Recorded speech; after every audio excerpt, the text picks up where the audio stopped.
bu dee yaa ngi doog a seetaan suñu vidéo bul fàtte abonné liker partager parce que ça nous aide vraiment.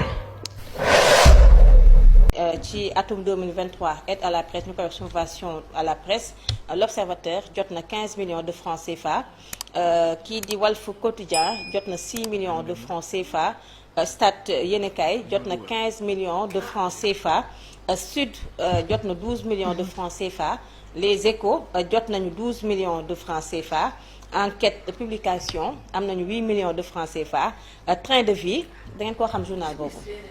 waaw Train de vie am na 1 million de francs CFA Al Oumma moom itam am na 500 000 patrimoine tam ci yéenekaay yi la bokk bu fekkee ñi koy lire peut-être que xam nañu ko ñooñee am nañu 1 million de francs CFA. réew mi Al Oumma waaw Al Oumma. ci autres yi la bokk. waaw ci ñi jot daal subvention bi. ci la bokk. xam na yu ñu fësal dafa am yu nekk ci suuf mooy autres yi am na yeneen yu waaj a ñëw. réew mi am na 8 millions de francs CFA Témoin am na 8 millions de francs CFA Al Minbar am na 700 000. alkan Minbar. min gone wala. bii moom sa ak biin moom. Al Minbar waaw. Source A am na 12 millions. Bés bi le jour am na 10 millions. suñu làmb ba muy tëj bërki Demba Ndiaye am na 15 millions. Tribune des médias am na 10 millions de francs CFA. Record am na 10 millions.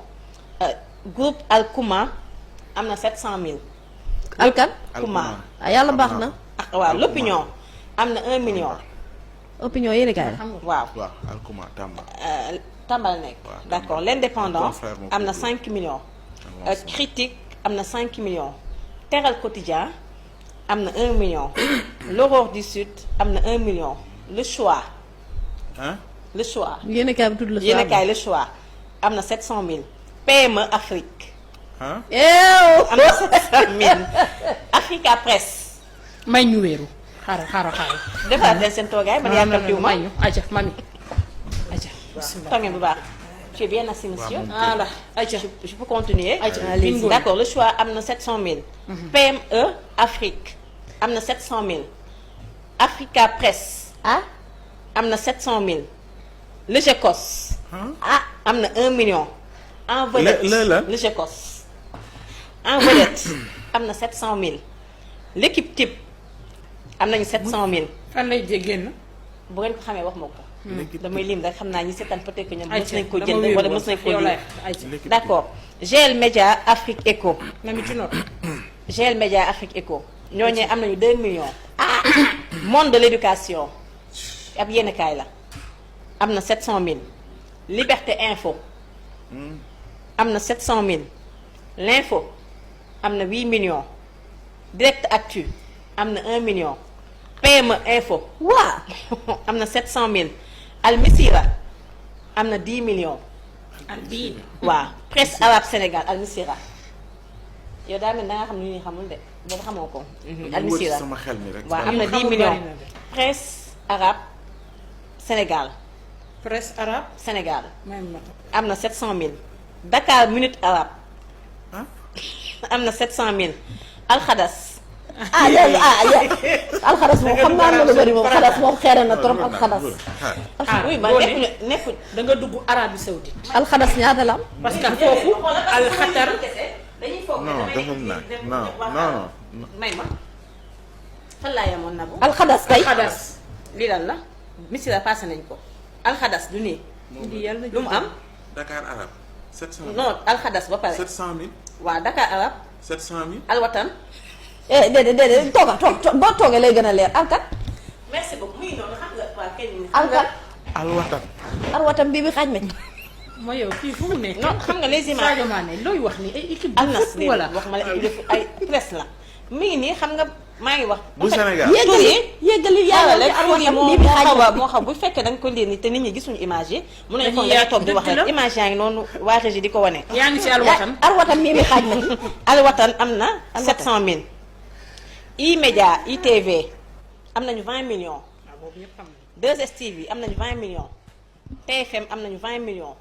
Walfadjri am na 6 millions. xam naa li ñuy Africa 7 am na 5 millions. 7TV am na 3 millions 500. Sen TV am na 20 millions de francs CFA. Lamp Fall am na 11 millions. Dunia télévision muy waa DTV am nañ 7 millions Mourchid TV am na 8 millions Leral TV am na 11 millions suñu label am na. waaw suñu label TV bu Matar am na 6 millions. Sila.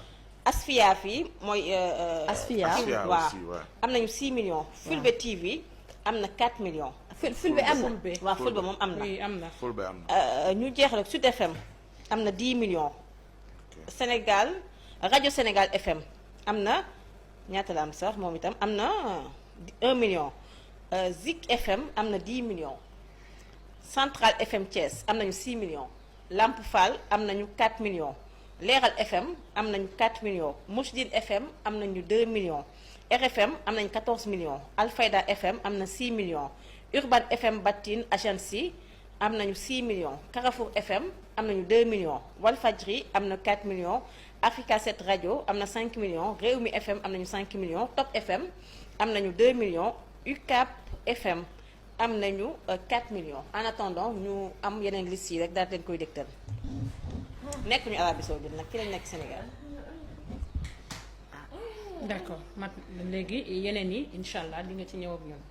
jërëjëf Ajaratu Ngoné merci beaucoup du ñàkk ci yeneen yi dinañ. mën a caan rek ngeen di fuurale tànk. ni ñuy dimbalee presse bi bu dee loolu lañ jàpp ci dimbale presse bi loolu du dimbale presse te dañ ko commencé tamal presse bi et c'est une fausse solution à un vrai problème et les patrons de presse de façon générale waruñu opter pour la facilité parce que une infraction reste une infraction une fois wat baal la 2 fois wat baal la mais Macky ñëw baalaat la on ne peut pas continuer tout le temps di éponger la dette fiscale de la presse parce que c'est un encouragement de la fraude fiscale et la fraude fiscale c'est une infraction qui est réprimée dans tous les pays sérieux de ce fait nañu xool des canaux pérennes mais qui sont légaux plutôt ñu dimbalee noonu la presse te loolu dafa war a dem au-delà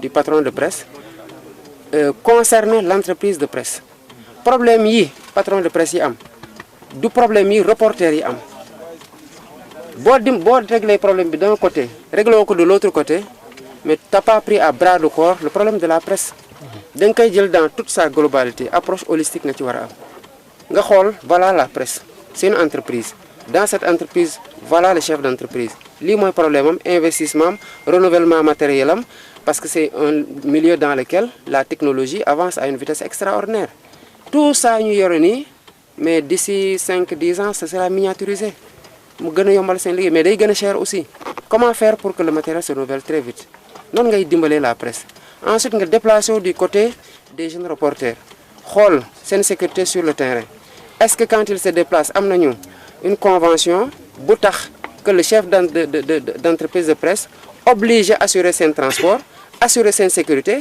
ba pare rémunérer leen pour les frais de déplacement parce que boo ko deful dañuy dem couvrir ba pare di poireauter di xaar pour ñu signaler leen per diem loolu discrédit weesu ko ci journaliste nga couvrir une manifestation boo war a relater de façon neutre après ñu naan per diem yi donc il faut rendre à la presse dans tous ces segments et aux jeunes journalistes surtout aux jeunes reporters qui sont sur le terrain la dignité de la fonction du journaliste.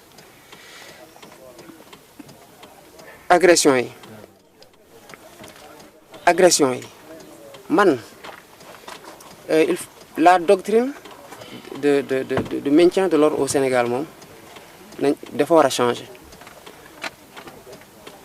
tant du côté des manifestants que du côté des forces de l'ordre man je suis toujours écœuré de voir ay Sénégalais jàmmarloo temporairement tu es le journaliste je suis le politicien après ma jógee foofu temporairement tu es le journaliste je suis l'agent de force de l'ordre temporairement je suis le journaliste tu es l'autre côté c'est-à-dire ces casquettes-là et ces manteaux que nous portons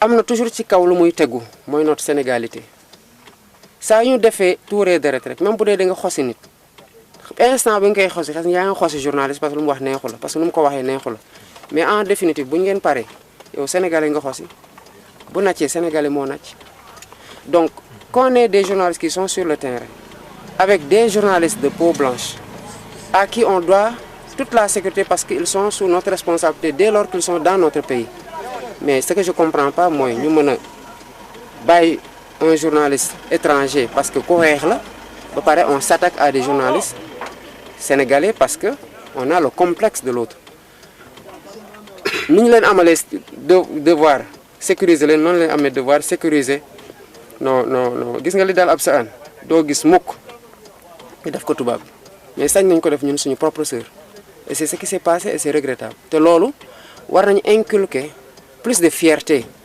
au Sénégalais côté boobu ba muy xalaat boppam déjà xalaat mbokkam xalaat ku bokk ci moom balaa muy xalaat keneen lu mu jomba def keneen koo xamante ne dafa wàllu yaan si ci lu metti wala ci lu bon mu jomb ko def tamit moroomu Sénégalais sœuram frère am wala donc je crois que c'est des aspects yoo xam ne war nañ ci gën a góorgóorlu après la prison m'a permis aussi. bu dee yaa ngi doog a seetaan suñu vidéo bul fàtte abonné liker partager parce que ça nous aide vraiment.